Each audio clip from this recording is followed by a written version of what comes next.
আসসালামু আলাইকুম প্রিয় শিক্ষার্থী ভাই ও বোনেরা, অনার্স চতুর্থ বর্ষের অনুদিত সাহিত্যে আপনাদেরকে স্বাগতম। আজকে অনুদিত সাহিত্যের লাস্ট ক্লাস মা উপন্যাসটি। আমরা জানি চিরায়ত সাহিত্য হচ্ছে বহুকাল যাবৎ প্রতিষ্ঠিত এবং প্রচলিত যে সমাজ ব্যবস্থা সেটিকে চিরায়ত সাহিত্য বলা হয়। মূলত প্রতিষ্ঠিত বা প্রচলিত সমাজ ব্যবস্থা বলতে আমরা জানি যে রাজ্য, ভূমি, নারী এই সকল কিছু, তারপরে হচ্ছে ক্ষমতা, এই সকল কিছুর জন্য কিন্তু পূর্ব থেকে এখন পর্যন্ত আমাদের দ্বন্দ্ব, সংঘাত, বিদ্রোহ রয়েছে। আর এগুলো ছিল, আছে এবং থাকবে। তো তারই আঙ্গিকে কিন্তু রাজনৈতিক প্রেক্ষাপটে ক্ষমতার যে দ্বন্দ্ব, ধনী বা দারিদ্র্যের যে একটা বৈষম্য, সেই সকল আঙ্গিকে কিন্তু এই মা উপন্যাসটি রচিত। তো প্রথমেই বলেছি যে আলোচনায় কী কী থাকছে। উপন্যাসের নাম, তারপর হচ্ছে মা উপন্যাসের রচয়িতা হচ্ছে ম্যাক্সিম গোর্কি এবং যে অনুবাদ করেছেন পুষ্পময়ী বসু, তার সম্পর্কে একটু আলোচনা করব। সেই সাথে রাশিয়ার যে জার সাম্রাজ্য, সেই জার সাম্রাজ্য সম্পর্কে একটু আলোচনা করব। তারপর মূল বিষয়বস্তু এখানে দেওয়া আছে।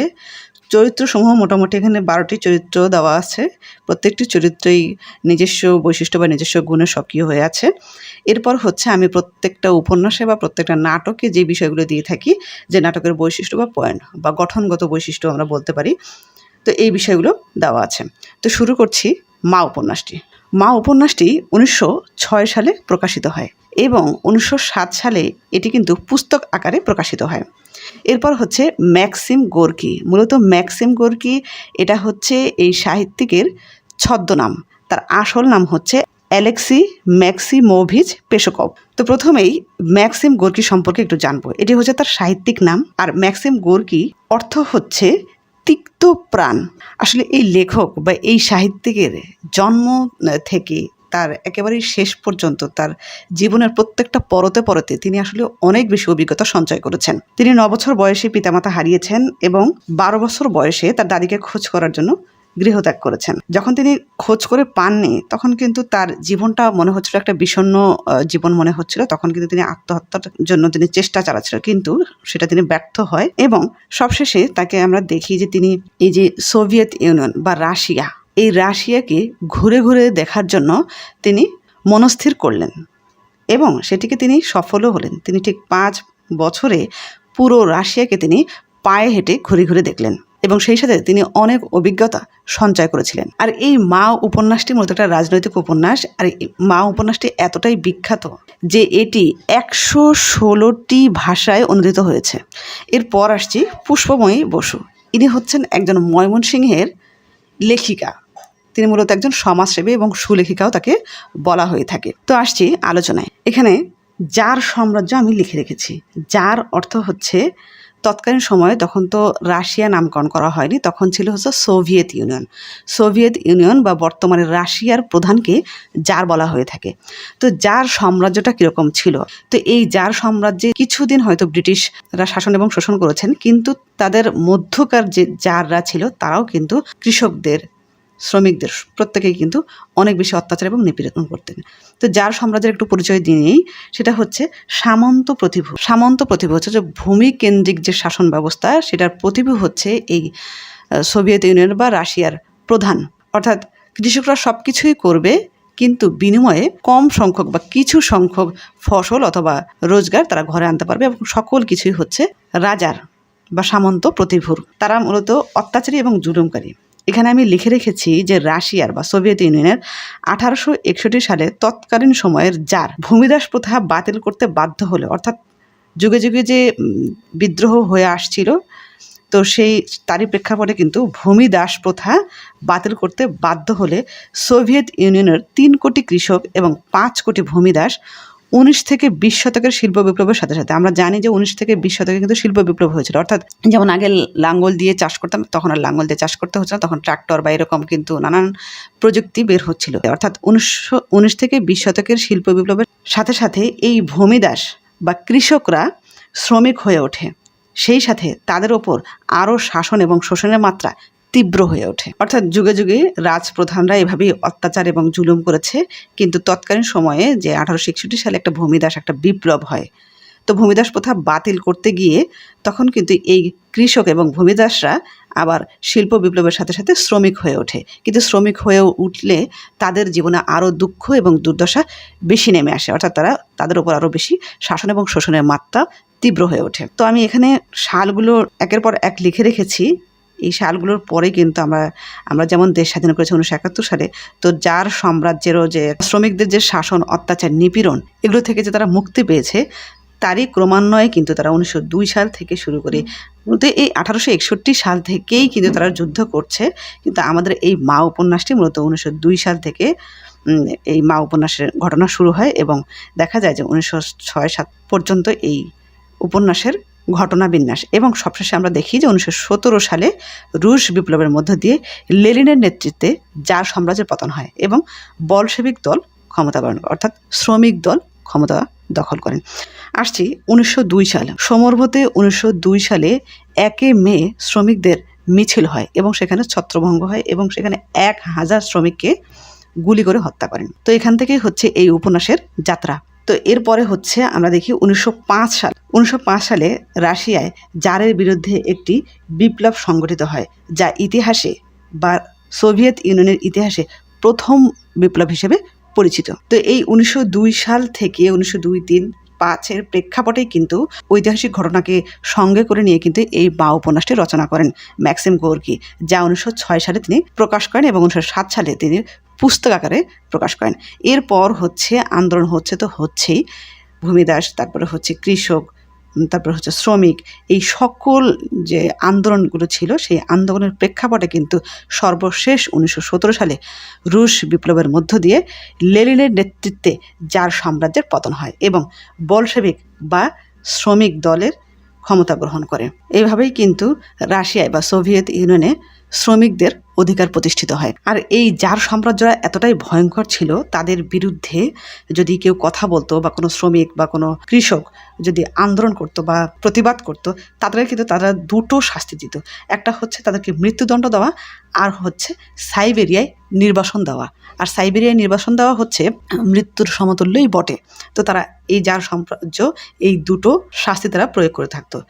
এবং কি এই জার সাম্রাজ্য তারা কিন্তু টানা 16 ঘন্টা শ্রমিকদের, এই যে যারা শ্রমিক হয়ে উঠলো ধীরে ধীরে, তখন তাদের কারখানায় বা হোক বা যেখানেই হোক, গার্মেন্টস হোক, তাদেরকে টানা 16 ঘন্টা কাজ করাতো। একটা মানুষ কখনো টানা 16 ঘন্টা পরিশ্রম করতে পারে না। তার জীবনে সুখ, শান্তি, স্বাচ্ছন্দ্য বলতে তখন কোনো কিছুই থাকে না। এই শ্রমিকদের জীবন একেবারেই বিতৃষ্ণা হয়ে যাচ্ছিল। তারা শুধুমাত্র কাজ করে এসে সুখের জন্য তারা মদে আচ্ছন্ন থাকতো অথবা ঘুরে বেড়াতো। এবং কি এই যে শ্রমিকরা 16 ঘন্টা কাজ করে এসে তাদের পরিবারের সাথেও তারা সময় কাটাতো না, তারা মারধর করতো তাদের স্ত্রীদের, সন্তানদের। এভাবে কিন্তু যুগে যুগে অসংখ্য নারী নির্যাতিত এবং নিপীড়িত হয়ে এসেছে। তাদের যে 16 ঘন্টার শ্রম, তাদের সেই ক্ষতটা তারা পরিবারের ওপর দিয়ে সারিয়ে নেওয়ার চেষ্টা করত। তো এইভাবেই কিন্তু উপর থেকে তৃণমূল পর্যন্ত, পরিবার পর্যন্ত অত্যাচারিত হতো, নিপীড়িত হতো, শোষিত হতো এবং বঞ্চিত হতো। যদিও মাঝে মাঝে দেখা যাচ্ছে যে এই নানান দেশের বিদেশিরা তাদেরকে একটু অধিকার সচেতন করার চেষ্টা করত, কিন্তু তারা এটাকে তেমন কিছু মনে করতো না। তারা খুব একটা সচেতন ছিল না। তারা মনে করতো যে সুখ না থাকা স্বস্তিতে আছে, কেননা এইসব আন্দোলন করে বা এইসব প্রতিবাদ করে তারা আরও পুলিশদের কাছ থেকে বা জারদের কাছ থেকে তারা আরও শোষিত হবে, বঞ্চিত হবে বা গুলিবিদ্ধ হবে, অত্যাচারিত হবে। এই জন্য কিন্তু তারা যুগে যুগে কোনো সেইভাবে তারা অধিকার সচেতন হয়ে ওঠেনি বা অধিকার সম্পর্কে তারা প্রতিবাদ করেনি। তো এই 1902 থেকে 1917 সালের ঘটনা বললাম। তো আমরা কিন্তু এই 1902 থেকে 1906 সালের ঘটনার মধ্যেই থাকবো। তো আমি এই মা উপন্যাসের মূল বিষয়বস্তু হিসেবে লিখে রেখেছি যে বিপ্লবী শ্রমিকদের অধিকার আদায়ের পটভূমিকায় যে আন্দোলন সংগঠিত হয়, তাই মা উপন্যাসের মূল বিষয়বস্তু। অর্থাৎ যুগে যুগে মানুষ যতই অত্যাচারিত, নিপীড়িত হোক না কেন, কোনো না কোনো সময়ে কিন্তু তারা মাথা চারা দিয়ে ওঠে, তারা বিদ্রোহী হয়ে ওঠে, তারা তাদের অধিকার সচেতন হয়ে ওঠে, তারা প্রতিবাদ করে। কেউ না কেউ কোনো না কোনোভাবে যুগে যুগে কিন্তু কোনো না কোনো নায়ক, মহাকাব্যের নায়কের মতোই অবতীর্ণ হন এবং তারাই কিন্তু এই সমাজটাকে তখন পরিবর্তন করে, সমাজের নিয়মনীতিগুলো পরিবর্তন করে, সমাজকে উন্নতি বা অগ্রসর করে। তো এদেরই পটভূমিকায় এই শ্রমিক আন্দোলন, বিপ্লবী শ্রমিকদের অধিকার আদায়ের পটভূমিকায় যে আন্দোলন সংগঠিত হয় তাই হচ্ছে মা উপন্যাসের মূল বিষয়বস্তু। আমরা এখানে চরিত্রগুলো দেখব। চরিত্রগুলো হচ্ছে প্রত্যেকটি চরিত্র কিন্তু সেম ক্যারেক্টারে বিন্যস্ত হয়েছে। তো আমরা চরিত্রগুলোর সাথে সাথে মোটামুটি একটু একটু করে কাহিনীও জানবো। এই যে এই চরিত্রগুলো প্রত্যেকটি চরিত্র শ্রমিকদের অধিকার আদায়ের জন্য কি কি করেছেন এবং তাদের যে ত্যাগ তিতিক্ষা, তাদের যে অধিকার সচেতনতা, যুক্তিবাদ, এই সকল কিছু প্রত্যেকটি চরিত্রের মধ্যে ফুটে উঠেছে। এই চরিত্রগুলো দেখব। তো প্রথমে দেখিয়েছে মিখাইল ভ্লাসভ। এই চরিত্রটি হচ্ছে কারখানার অতি সাধারণ শ্রমিক। তাকে নেশাখোর বলা হয়ে থাকে। এই যে 16 ঘন্টা একটা শ্রমিক যখন কাজ করবে তার জীবনের আসলে কোনো কিছুই থাকে না, সুখ স্বাচ্ছন্দ্য বলতে কোনো কিছু নেই। তার যে শারীরিক চাপ, তার যে মানসিক চাপ, এই চাপগুলো ভুলতে বা এই ক্লান্তি দূর করতে এই নিম্নবিত্ত শ্রেণীর মানুষগুলো নেশাটাকেই আনন্দের বস্তু হিসেবে কাছে টানে। তো এই চরিত্রটি অত্যাচারী এবং নির্মম, নিষ্ঠুর এবং নির্দয় একটা চরিত্র। তাকে নিষ্ঠুর নির্দয় চরিত্র বলা যায় না, কেননা তিনিও হচ্ছে পরিস্থিতির শিকার, কিন্তু তারপরও তাকে অত্যাচারী, নির্মম এবং নিষ্ঠুর বলা হয়। কেননা এই মিখাইল ভ্লাসভ তার স্ত্রী নীলভনাকে কারখানা থেকে এসে প্রচুর পরিমাণে মারধর করত। এই চরিত্রটি ছুটির দিনে কাউকে না কাউকে মারধর করত, কিন্তু সমাজের বা ওই পরিবেশের কেউ তাকে কিছু বলার সাহস করেনি, বরং চেষ্টা করেছে দূরে থাক। তার চোখ দুটো সবসময় ভয়ঙ্কর চোখ হয়ে থাকতো, অর্থাৎ তিনি নিয়মিতই মদ পান করতো এবং হাঙ্গামা বাঁধত তার পরিবেশের মধ্যে, এবং কি তার স্ত্রী নীলভনাকে প্রচুর প্রহার করত। তার স্ত্রীকে কুত্তি ছাড়া কোনো কথা বলতো না। খাবারের পরে যদি বাসন সরাতে একটু দেরি হতো, টান মেরে সব মেঝেতে ফেলে দিত। রাতে 1 বোতল মদ নিয়ে সে হেলান দিয়ে পান করতো এবং চোখ বুজে গানও করত। যদিও তার গানগুলো বোঝা যেত না, কিন্তু তার গানের যে সুরটা সেটা মূলত নেকড়ে বাঘের কান্নার মতো শোনাতো। আর এই সব মাতাল হয়ে সব আক্রোশ সে মেটাতো এই নীলাভনার উপর। পাভেল এইসব দেখতে দেখতে যদিও তার বাবার দিকে একদিন হাতুড়ি তুলেছিল, এ কারণে কিন্তু সে মৃত্যুর 2 বছর আগে, অর্থাৎ মিখাইলের মৃত্যুর 2 বছর আগে পাভেলের সাথে কোনো কথাই বলেনি। সবশেষে দেখা যায় এই ভ্লাসভ চরিত্রটি নারী ছেড়ে বিছানায় 5 দিন ছটফট করে এবং অসুস্থ হয়ে সে আত্মহননের জন্য বউয়ের কাছে বিষ চায়। শেষ পর্যন্ত মরণই তাকে মুক্তির পথ সন্ধান দিয়েছে। তার মৃত্যুতে কিন্তু আশেপাশের মানুষই বলেছিল যে নীলভনা এবার বাঁচল। অর্থাৎ আমরা এই চরিত্রটির মধ্যে মূলত দেখি যে স্বৈরতন্ত্র বা পুঁজিবাদের যে শোষণের অন্যতম শিকার ছিলেন এই চরিত্রটি। কারখানার তিনি সেরা মিস্ত্রি ছিলেন বটে, কিন্তু সেরা মিস্ত্রি হওয়া সত্ত্বেও তিনি শোষণ আর বঞ্চনার জীবন তাকে করে তুলেছে রুক্ষ, কর্কশ এবং দয়ামায়াহীন। এরপর আসছি নীলভনার চরিত্রে। আমি চরিত্রে লিখে রেখেছি যে তিনি অত্যন্ত সাহসী, সংগ্রামী, কমরেড বলতে আমরা বুঝি যে সংগ্রামের সাথী বা আন্দোলনরত বা বিদ্রোহের সাথী। তিনি অত্যন্ত বাস্তববাদী নারী এবং তাকে সন্তান বাৎসল্য চরিত্রেও বলা যায়। তো তার স্বামী মিখাইল মারা যাওয়ার পরে তার ছেলে পাভেল কিছুদিন তার বাবার মতোই নেশা পান করত। তো নীলাভনা এটা ভেবেই নিয়েছিল যেহেতু তার বাবাও এরকম ছিল, পাভেলও হয়তো এরকমই করবে। যদিও মাঝে মাঝে নীলাভনা পাভেলকে বোঝাতো যে বাবা এরকম করে না বা মদ পান করে না। তো পাভেলের মধ্যে আশ্চর্য রকম ভাবেই একসময় পরিবর্তন ঘটে। পাভেল মূলত আগের মতো রাগ করে না, নতুন ভাষায় কথা বলে, মায়ের সাথে ভালো ব্যবহার করে এবং তাকে মাঝে মাঝে মা দেখে যে কিছু বই নিয়ে আসতে, লুকিয়ে লুকিয়ে আবার সেই বইগুলো রাতে পড়া শেষ হলে সুন্দর করে রেখে দেয়। আবার মাঝে মাঝে এই পাভেল নীলাভনাকে তাকে সুন্দর করে যখন মামনি বলে, তখন কিন্তু এই নীলাভনা অনেক খুশি বা বিগলিত হয়ে ওঠে, আনন্দে আত্মহারা হয়ে ওঠে। ব্যবহারের আমূল পরিবর্তন ঘটে। পাভেল যখন বা তার পুত্র যখন লুকিয়ে লুকিয়ে বই পড়ে, এরকম দেখতে দেখতে একদিন বলেইছিল, পুত্র তুমি কি পড়ো? তখন পাভেল বলেছিল যে মা, আমি নিষিদ্ধ বই পড়ি।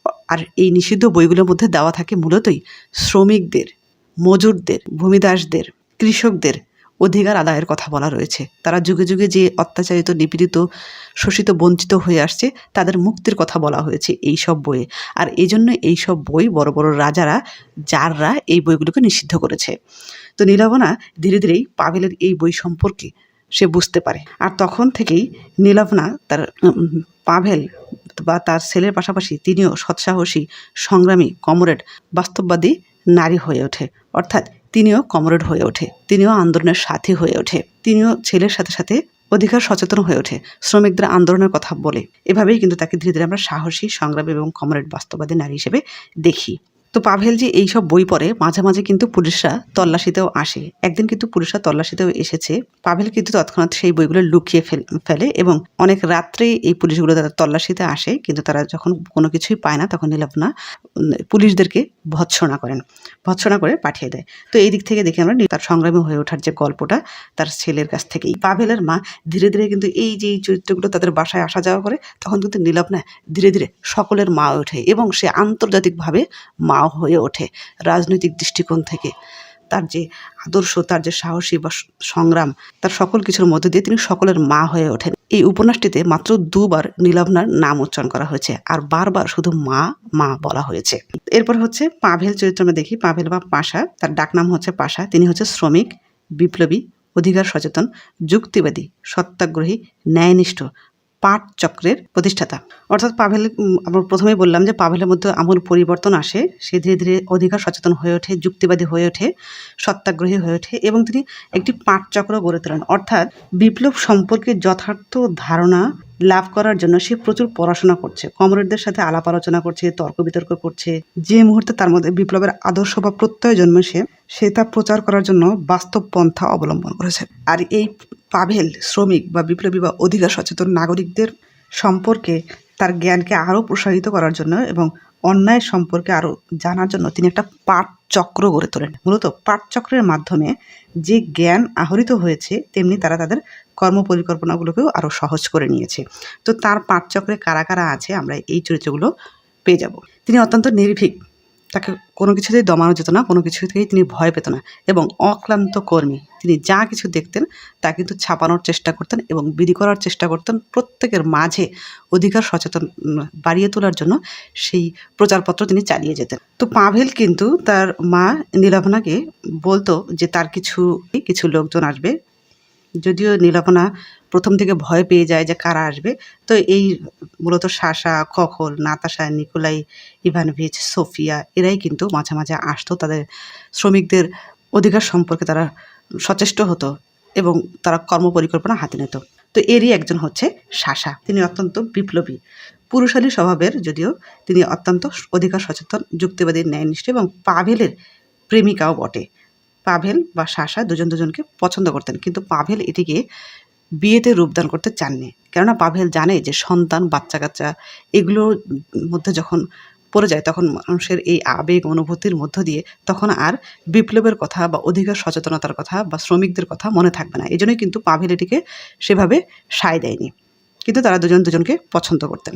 এই সাশা মূলত জমিদার ঘরের মেয়ে, সে কিন্তু পিতৃ পরিচয় সে কখনোই দিতে চায় না। সাশার পিতা জমিদার, জেলার কর্তা, চাষিদের লুট করে, তাই তার বাবাকে কিন্তু সাশা দেখতে পেত। কেননা এই সাশার কাছে তার পিতার চেয়ে ন্যায়টা অনেক বেশি বড়। সে নিজেকে সমাজতন্ত্রী বলে পরিচয় দেয়।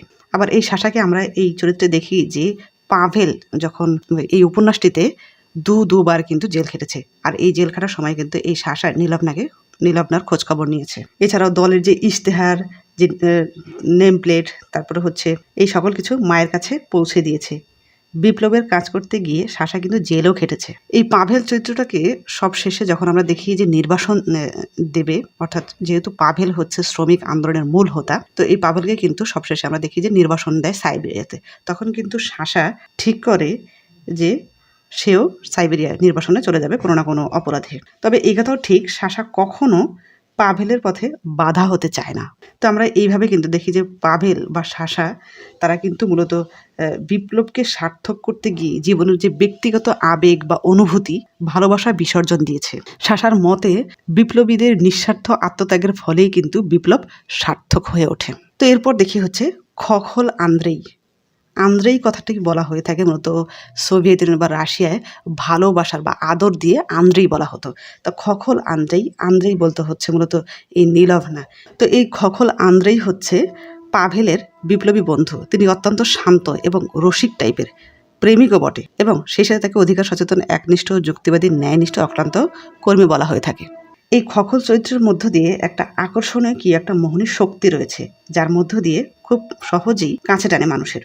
পাভেলের সাথে খখল আন্দ্রেও কিন্তু কারখানায় কাজ করে এবং বিপ্লবের আদর্শ প্রচারে একজন নিবেদিত কমরেড, অর্থাৎ আন্দোলনের সাথী। কিন্তু এই খখল পাভেলের মতোও সে আবেগ বর্জিত নয়, তার মধ্যে আবেগ, প্রেম, ভালোবাসা সবকিছুই রয়েছে। এই যে একটি চরিত্র রয়েছে নাতাশা, এই নাতাশার চরিত্রটাকে খোকন ভালোবাসতেন, কিন্তু বিপ্লবের কাছে যে প্রেম দুঃস্বপ্ন, এই মা খোকনকে খুব ভালোবাসতেন।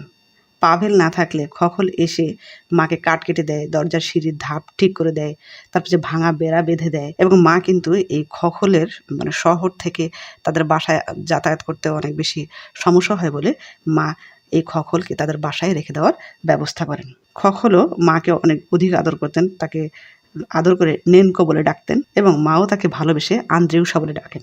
অর্থাৎ এই খোকন চরিত্রটির মধ্যে আমরা দেখি বিপ্লবের কাজ করতে গিয়ে তিনি কয়েকবারই জেলে গেছে, এবং বিপ্লবী ভাবধারায় উদ্বুদ্ধ খোকন মনে করে নতুন সমাজ মানুষের হবে নবজন্ম, এবং তার চোখে কিন্তু মানবতার এক বৈশ্বিক রূপ আমরা দেখতে পারি। কিরকম সে এইভাবে বলেছে যে আমরা জাত ধর্ম জানি না, সারা দুনিয়া যত শ্রমিক সবাই আমাদের বন্ধু, আমরা সব এক মায়ের ছেলে, সারা দুনিয়ায় শ্রমিক ভাই ভাই। এভাবে কিন্তু খোকনকে আমরা বিপ্লবী বন্ধু এবং তাকে অধিকার সচেতন এবং একনিষ্ঠ যুক্তিবাদী ন্যায়নিষ্ঠ অক্লান্ত কর্মী হিসেবে দেখতে পারি। তো নাতাশা তিনি হচ্ছে অত্যন্ত বিপ্লবী, সহজ সরল এবং মাস্টারনি। এই নাতাশার বাবা কিন্তু মস্ত বড় লোক, লোহার ব্যবসা করতেন। নাতাশা বিপ্লবের পথে এসেছে বলে তাকে তাড়িয়ে দিয়েছে তার বাবা। মূলত শহর থেকে এসে নাতাশা এই পাভেলের বিপ্লবী সভায় যোগ দেন। 5 মাইল পথ ভেঙে শহর থেকে নাতাশা আসে, সারা দেহে ক্লান্তি নিয়ে, কিন্তু তার মুখে সবসময় উজ্জ্বল হাসি থাকতো। বিপ্লবের পথে আসতে পেরে নাতাশা অনেক খুশি ছিলেন। তার মায়ের জন্য মাঝে মাঝে তার মনটা অনেক কাঁদতো, কিন্তু দেখার প্রবল ইচ্ছা থাকলেও সে দেখতে পারে না, কারণ বিপ্লবের পথে এসে পারিবারিক বন্ধন ছিন্ন করতে হয়। এই খোকন নাতাশাকে ভালোবাসলেও আদর্শের কারণে তারা দুজনকে বিয়ে করতে পারে না, কারণ তারা মনে করে প্রেম, ভালোবাসা এবং সংগ্রাম আদর্শের পথে বাধা স্বরূপ। এই নাতাশাকেও অনেক সময় জেলে যেতে হয়েছে বিপ্লবের কারণে। আর এই নাতাশাও কিন্তু এই বিপ্লবকে সার্থক করতে গিয়ে নিজের ব্যক্তিগত আবেগ, অনুভূতি, ভালোবাসা বিসর্জন দিয়েছে। মাও কিন্তু এই নাতাশাকে অনেক বেশি পছন্দ করতো। তো এখানে যে কয়টি চরিত্র আছে তারা প্রত্যেকেই কিন্তু মোটামুটি এই যে মায়ের বাসায় আসা যাওয়া করে, অর্থাৎ পাভেলদের বাসায় আসা যাওয়া করে, এবং তারা অধিকার সচেতন হয়ে ওঠে, একনিষ্ঠ হয়ে ওঠে, সংগ্রামী হয়ে ওঠে শ্রমিক আন্দোলনের, এবং তারা একই মেয়ের জন্য অপেক্ষা করে। পাভেল কিন্তু এর আগেও তিনি একবার জেলে গিয়ে আবার ফিরে আসে, কিন্তু এরপরে যখন তিনি একই মেয়ের জন্য প্রস্তুতি গ্রহণ করে, অর্থাৎ পাভেল এবং এই যে খোকন আন্দ্রেই তারা সিদ্ধান্ত নেয় যে তারা মে দিবসে পতাকা নিয়ে গান গেয়ে রাস্তা দিয়ে হেঁটে যাবে। ভোর হওয়ার সাথে সাথে এই পাভেল কিন্তু বের হয়, সেই সাথে মাও কিন্তু তাদের সাথে বের হয়, এবং সাশা, খোকন, আন্দ্রেই তারা সকলেই বের হয়। এক পর্যায়ে দেখা যায় যে একটি গলির মোড় থেকে প্রায় 100 খানেক লোক জমায়েত হয়ে যায়। তারা ভোরবেলা বের হওয়ার সাথে সাথেই তারা দেখতে পারে যে একটা গলির মোড়ে প্রায় 100 খানেক লোক জমায়েত হয়, এবং তাদের উদ্দেশ্যে পাভেল বলে থাকে যে দুনিয়ার সব মেহনতি মানুষের একই অবস্থা, কুকুরের মতো বেঁচে থাকে তারা। মে দিবস উপলক্ষে পাভেল, খোকন বা সাধারণ শ্রমিকদের কণ্ঠে যে গান গীত হয়েছিল তা ছিল মূলত মানুষের শোষণ বঞ্চনার ইতিকথা, অধিকার আন্দোলনের মূল মন্ত্র মানি। মে দিবসের মিছিলে তারা হাজার হাজার কণ্ঠে একটি গান ধ্বনিত হয়, মেহনতি জন জাগরে ভাই, সংগ্রামে জাগো ভোগা সবাই। পাভেল জানে শ্রমিক মজুরদের জাগাতে হবে, তাই পাভেলরা তাদের দাবির কথা, মনের কথা গান আকারে সবার সামনে তুলে ধরে। এ গান কোনো বিনোদনের জন্য নয়, এ গান মূলত মেহনতি মানুষের প্রাণের দাবি, অধিকার আদায়ের দাবি। পুলিশ জনতার ভিড়টা ভেঙে দিতে চেষ্টা করে, ভিড়টা যেন ঢেউয়ের মতো ফুলে ওঠে সামনে পেছনে। যদিও সাশা বা মা তাকে নিষেধ করে সেই পতাকা না উড়াতে, কারণ পতাকা উড়ালেই পুলিশরা তাকে ধরে নিয়ে যাবে, কিন্তু সে নির্ভীক, সেগুলোকে ভয় পায় না। এই জন্যই কিন্তু পাভেল পতাকা উড়ানোর সিদ্ধান্ত নেয়, এবং সে পতাকা উড়ায়ও বটে, এবং সেই সাথে দুনিয়াকে তাদের কথা জানানোর উদ্দেশ্যে পাভেল ঝান্ডা ওড়ায় সেই মে দিবসে। এই ঝান্ডা মুক্তির ঝান্ডা, ন্যায়ের ঝান্ডা।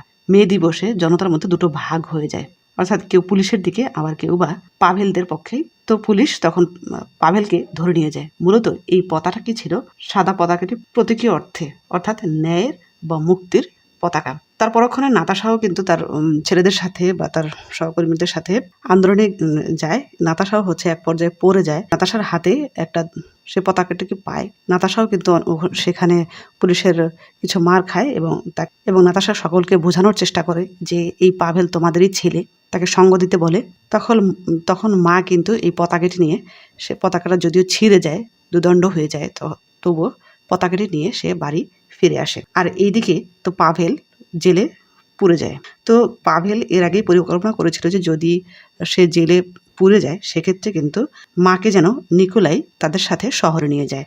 তো মাকে পরের দিনই নিকোলাই শহরে নিয়ে যায়। তো এই মা যখন নিকোলাই বা ইভানভিচের বাড়ি যায়, শহরে যায়, তখন কিন্তু আশেপাশের মাঠ ঘাট গির্জা সকল কিছু তিনি তার নিজ চোখে দেখেন এবং সেগুলোর প্রতি তিনি ধিক্কার জানায় যে গির্জার মধ্যে এত এত ধন সম্পদ সকল কিছু, অথচ গির্জার পাশেই অসহায় মানুষ কিভাবে হাত পেতে বসে থাকে। তো তখন কিন্তু গির্জা বা মন্দিরকে তিনি ঘৃণার চোখে দেখেন, অসাম্যের চোখে দেখেন। নিকোলাই মূলত একজন মাস্টার এবং বিপ্লবী এবং তাকে ব্যর্থ প্রেমিক বলা হয়ে থাকে, একনিষ্ঠ এবং তিনিও অধিকার সচেতন। পাভেল ও আন্দ্রে মে দিবসে গ্রেপ্তার হওয়ার পরে নিকোলাই যখন এসে মাকে শহরে নিয়ে যায়, মা তখন বিপ্লবের কাজে নিকোলাইকে সাহায্য করেন। গ্রামের লোকদের জন্য নিকোলাই কিছু সংবাদপত্র বের করার পরিকল্পনা করেন এবং মার কাজ হচ্ছে গ্রামের প্রতিনিধির কাছে সেই কাগজগুলো পৌঁছে দেওয়া। তো মা কিন্তু এর আগেও তিনি কখনো ফেরিওয়ালা, কখনো সন্ন্যাসিনী, কখনো সাধারণ নাগরিক হিসেবে তিনি এর আগেও যখন পাভেলকে পুলিশে ধরে নিয়ে যায়, পাভেলের কাজটি তিনি করতেন। তো এরপরেও কিন্তু নিকোলাই তাকে সেই কাজেই দেয়। তো এরপরে হচ্ছে সোফিয়া, এরা হচ্ছে দুই ভাই বোন। সোফিয়া হচ্ছে নিকোলাইয়ের বড় বোন। নিকোলাইয়ের বড় বোন সাহসী এবং কর্মতৎপর। এই সোফিয়া কিন্তু বিধবা, মূলত বিপ্লবের সাথে জড়িত থাকার কারণে তার স্বামীকে সাইবেরিয়ায় চালান করে দেয়। সেখান থেকে সোফিয়ার স্বামী পালিয়ে ইউরোপে যায় এবং সেখানে ইউরোপে 2 বছর আগে যক্ষ্মায় সে মারা যায়। তো এই সোফিয়া কিন্তু মূলতই তিনি অত্যন্ত সাহসী এবং কর্মতৎপর, অর্থাৎ যেখানেই সাহসী মানুষের দরকার হয় সেখানেই কিন্তু এই সোফিয়া চলে যায়। তো মা যখন এই নিকোলাই বা সোফিয়াদের বাসায় আসে, তখন কিন্তু তাদের এই বীরত্বের কথা শোনে এবং মা তখন আরও আবেগে আপ্লুত হয়ে যায়। এবং সোফিয়াও যখন মায়ের এই যে কখনো ফেরিওয়ালা, কখনো সন্ন্যাসী হয়ে যখন সে কাগজ বিতরণ করেছেন বিপ্লবী মানুষদের কাছে, শ্রমিকদের কাছে, এগুলো শুনে কিন্তু সোফিয়াও আবেগে আপ্লুত হয়ে ওঠেন। তো সোফিয়াকে বোঝা যায় যে সে নারী হয়েও সে দুরন্ত সাহসী। তাই সে ছদ্মবেশে গ্রামে গ্রামে সাম্যবাদের প্রচারপত্র বিলি করেছে, রাত জেগে প্রচারপত্র তৈরি করেছে। মেহনতি মানুষকে জাগিয়ে তোলার জন্য রাত দিন এই সোফিয়া পরিশ্রম করেছে। এরপর আসছি ইয়েগর ইভানভিচ। তিনি মূলত বিপ্লবের আরেক শিল্পী। তিনি বিপ্লবী, একনিষ্ঠ, নির্ভীক। মূলত এখানে যেই সব চরিত্রগুলো রয়েছে তারা কিন্তু মোটামুটি প্রত্যেকেই একনিষ্ঠ, নির্ভীক, অক্লান্ত কর্মী। তো এই ইয়েগর হচ্ছে মূলত হাঁপানি রোগী। হাঁপানি রোগী হওয়া সত্ত্বেও তার চিন্তাধারার যে এত বেশি তা কোথাও পাওয়া যায় না। হাঁপানি রোগী ইয়েগর তিনি কারাদণ্ড ও নির্বাসনও ভোগ করেছেন। কত অত্যাচার, মার আর অপমান সহ্য করেও বিপ্লবের কাজে তার আগ্রহ এতটুকুও কমেনি। এই ইয়েগর কিন্তু মাকেও অনেক সহযোগিতা করেছেন, কারখানায় কাগজপত্র বিলির ব্যবস্থা করেছেন। এই ইয়েগর মূলত উন্নততর জীবন লাভের জন্য নানান দেশের মানুষ কিভাবে সংগ্রাম করেছে সেসব কাহিনী তিনি শ্রমিকদের শুনিয়েছে। সবসময় হাসি খুশি থাকতো, কষ্ট যতই হোক ভেতরে চেপে রাখত। তো এক পর্যায়ে এই হাঁপানি রোগী ইয়েগর মারা যায়। তখন কিন্তু এই সোফিয়া, নিকোলাই, নাতাশা তারা তাকে শেষকৃত্য সমাধান করে সেখানেই মূলত তারা আন্দোলন করেন এবং আন্দোলনে বলে ওঠেন রাজতন্ত্র মুর্দাবাদ, শাসকতন্ত্র নিপাত যাক। এরপর হচ্ছে লুদমিলার মতো মায়ের সহযোগী এবং সে অত্যন্ত বিপ্লবী। এরপর হচ্ছে চাষি রিবিন। তিনি বিপ্লবী, শ্রমিক, একনিষ্ঠ, অধিকার সচেতন, নির্ভীক, অক্লান্ত কর্মী। চাষি রিবিন তিনিও মূলত কারখানায় কাজ করতেন এবং কারখানায় কিছুদিন কাজ করার পর তিনি গ্রামে ফিরে যান এবং গ্রামেও তিনি শোষণ এবং অত্যাচারের চিত্র দেখতে পারেন।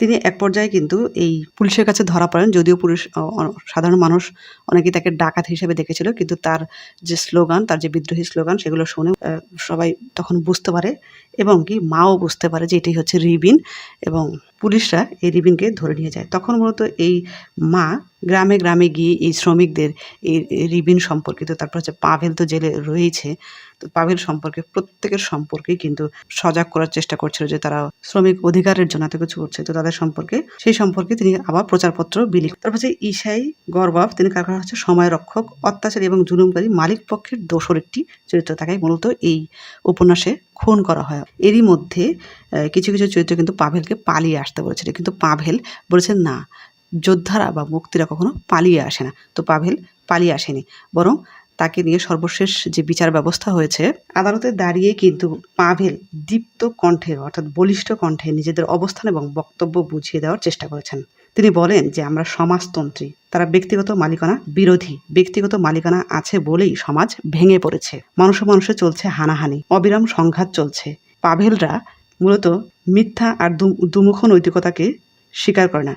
যে সমাজ শুধু স্বার্থ সিদ্ধির উপায় হিসেবে মানুষকে ব্যবহার করে, সে সমাজ মনুষ্যত্ব বিরোধী। পাভেল বলে থাকেন শ্রমিকরাই মেহনতি মানুষ, তাদের পরিশ্রমে গড়ে ওঠে শিশু খেলনা থেকে বড় বড় কারখানা, অথচ মানুষ হিসেবে তাদের মূল্য নেই। মানুষের অধিকার থেকেও তারা বঞ্চিত। মালিকরা নিজেদের স্বার্থে তাদের ব্যবহার করে। সমস্ত ক্ষমতা যাতে একদিন শ্রমিকদের হাতে আসে, সেজন্য যতখানি স্বাধীনতা প্রয়োজন ততটুকু স্বাধীনতাই শ্রমিকরা চায়। তাই তাদের স্লোগান ব্যক্তিগত মালিকানা দূর করতে হবে, উৎপাদনে সমস্ত উপায় থাকবে শ্রমিকদের হাতে, জনতার হাতে ক্ষমতা থাকতে হবে এবং সবাইকে খেটে খেতে হবে। পাভেলের কণ্ঠে এই যে সমাজতন্ত্রের নতুন করে গুরুতর অঙ্গীকার ব্যক্ত হয়েছে। আর এর মধ্য দিয়ে মূলত পাভেলের যে শ্রমিক আন্দোলন বা শ্রমিক অধিকার সচেতনতা ফুটে উঠেছে। মূলত শেষ পর্যায়ে পাভেলকে সাইবেরিয়ায় নির্বাসন দেওয়া হয়ে থাকে। মূলত বিচার থেকে বের হওয়ার পরে অনেকেই কিন্তু পাভেলের প্রশংসায় পঞ্চমুখ হচ্ছিল। তো মা এই প্রচারণা চালানোর জন্য তার ছেলে যে বীর, তার ছেলে যে শ্রমিকদের আন্দোলনের জন্য কথা বলছে, তার ছেলে যে অধিকার সচেতন একজন মানুষ, শ্রমিক মজুর কৃষকদের জেগে ওঠার জন্য মা আবারও সেই লিফলেট তৈরি কাজে ব্যস্ত ছিল এবং সেই লিফলেট প্রচার করার জন্য ব্যস্ত ছিল।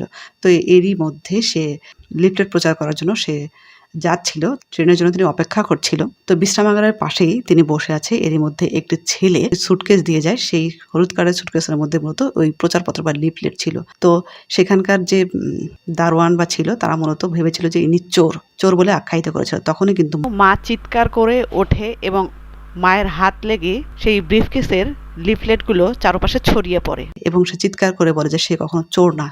তার যে কালকের যে বিচার ব্যবস্থা ছিল, কালকে যে পাভেলের মা, সে যে কিনা সাহসী বিপ্লবী এবং শ্রমিকদের অধিকার আন্দোলন করছে এবং সেই শ্রমিকদের অধিকার আদায়ের জন্য সেই লিফলেটগুলো সে প্রচার করতে যাচ্ছে, এভাবেই তিনি চিৎকার করছিল। তখনই কিন্তু পুলিশ এসে তাকে অত্যন্ত মারধর করে, তার গালে থাপ্পড় মারে, তার গাল বেয়ে রক্ত বের হয়ে যায়। কিন্তু মা এতে দমে যায়নি। মা বলেছিল যে আত্মারা জন্ম নিয়েছে সেই আত্মাদের কোনোদিন রোধ করতে পারবে না, রক্তের বন্যা বইয়ে দিতে পারলেও কিন্তু সত্য ডোবাতে পারবে না। এবং তিনি বলেছে এক হও, সব মানুষ এক হয়ে বিরাট শক্তি গড়ে তোলো। এভাবেই কিন্তু মা সাহসী এবং সংগ্রামী বাস্তববাদী নারীতে রূপান্তরিত হয়েছে এবং প্রত্যেকের মা হয়ে উঠেছে। আর এভাবেই কিন্তু ম্যাক্সিম গোর্কি এই উপন্যাসটিকে অসমাপ্ত রেখেছে।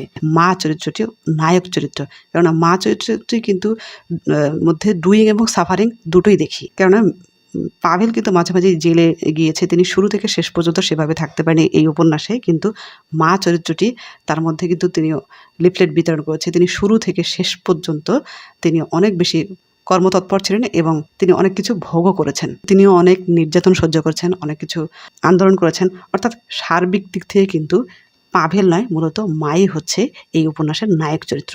তো এরপর হচ্ছে উপন্যাসের বৈশিষ্ট্য বা পয়েন্ট আমি এখানে দিয়ে রেখেছি। এটি হচ্ছে ঐতিহাসিক উপন্যাস, ঐতিহাসিক বাস্তব ঘটনা নিয়ে কিন্তু এই উপন্যাসটি রচিত। অর্থাৎ 1902 সালে মে দিবসের যে আন্দোলন এবং 1905 সালে জারের রাশিয়ার শ্রমিকদের এক বিপ্লব সংগঠিত হয় এবং সেটি হচ্ছে প্রথম মহাবিপ্লব বলা হয়। এর মধ্যে দিয়ে এই বিক্ষোভ বা বিদ্রোহের মধ্য দিয়ে মা উপন্যাসের জন্ম হয়। তবে উপন্যাসটি চূড়ান্ত রূপ নিতে শুরু করে 1906 সালে নিউ ইয়র্কগামী জাহাজে। এভাবে কিন্তু মা উপন্যাসের জন্ম হয়। অর্থাৎ এই সকল কিছুই কিন্তু আমরা দেখি যে 1902, 1905 এবং 1906 বাস্তব ঘটনার প্রেক্ষিতে এটি রচিত, এই জন্য এটিকে ঐতিহাসিক উপন্যাস বলা হয়। রাজনৈতিক উপন্যাস তো বটে, পুরো উপন্যাসটি হচ্ছে শ্রমিক আন্দোলনকে ঘিরে এবং জার সাম্রাজ্যের জারদের যে পতনের চিন্তা চেতনা, ক্ষমতার অপব্যবহারের যে বিষয়গুলো এখানে ফুটে উঠেছে এবং ক্ষমতার অপব্যবহার থেকে তাদেরকে সরিয়ে শ্রমিকদের অধিকার আদায়ের বিষয়টি এখানে স্পষ্ট হয়েছে। তো সার্বিক দিক থেকে কিন্তু এটি রাজনৈতিক উপন্যাস। সমাজতান্ত্রিক উপন্যাস তো বটেই। সমাজতন্ত্রীরা তারা ব্যক্তিগত মালিকানা পছন্দ করেননি, তারা মূলত সমাজতন্ত্রী। তারা সমাজের প্রত্যেকটা মানুষের, প্রত্যেকটা শ্রমিকের, মজুরের অধিকার সমানভাবে দেখতে চেয়েছেন। তো এই দিক থেকে এটি সমাজতান্ত্রিক উপন্যাস বটে। তারপর হচ্ছে সামন্তবাদী উপন্যাস, এটা হচ্ছে যে প্রথমেই বললাম যে যার সাম্রাজ্যের সামন্ত প্রতিভ, অর্থাৎ ভূমিকেন্দ্রিক ব্যবস্থার জন্যই এটি হচ্ছে সামন্তবাদী উপন্যাস বলা হয়ে থাকে। দেশাত্মবোধক উপন্যাস, এই যে মানুষের সচেতনতা, সব কিছু মূলত দেশের প্রতি ভালোবাসার দিক থেকে, দেশের টানের দিক থেকে, দেশাত্মবোধের মধ্য দিয়ে কিন্তু এই আন্দোলন গড়ে উঠেছে, শ্রমিকদের অধিকার সচেতনতায় সচেষ্ট হয়েছে। তো এদিক থেকে কিন্তু এটি দেশাত্মবোধক উপন্যাস বলা হয়ে থাকে। এরপর হচ্ছে অধিকার সচেতনতামূলক উপন্যাস তো বটেই, শুরু থেকে শেষ পর্যন্ত এটি অধিকার সচেতনতামূলক নাটকটা। আমরা গ্রামের চিত্র, বিচার ব্যবস্থার চিত্র, শ্রমিকদের চিত্র, কারখানা শ্রমিকদের চিত্র, এই সকল কিছু দেখে আমরা বলতে পারি যে আসলে শ্রমিকরা ভালো নেই। বিপ্লবী শ্রমিকরা তাদের অধিকার আদায়ের জন্যই মে দিবসকে বেছে নিয়েছে। তো এখানে দেখলাম মা, তারপর ম্যাক্সিম গোর্কি, পুষ্পময়ী বসু অনুদিত যার সাম্রাজ্য দেখলাম, এখানে সাল দেখলাম আমরা শেষ পর্যন্ত 1917 সালে কি হলো, মূল বিষয়বস্তু এবং এখানে কিছু চরিত্র সমূহ এবং হচ্ছে উপন্যাসের বৈশিষ্ট্য এবং পয়েন্ট। তো আজকে এই পর্যন্তই। আল্লাহ হাফেজ, আসসালামু আলাইকুম।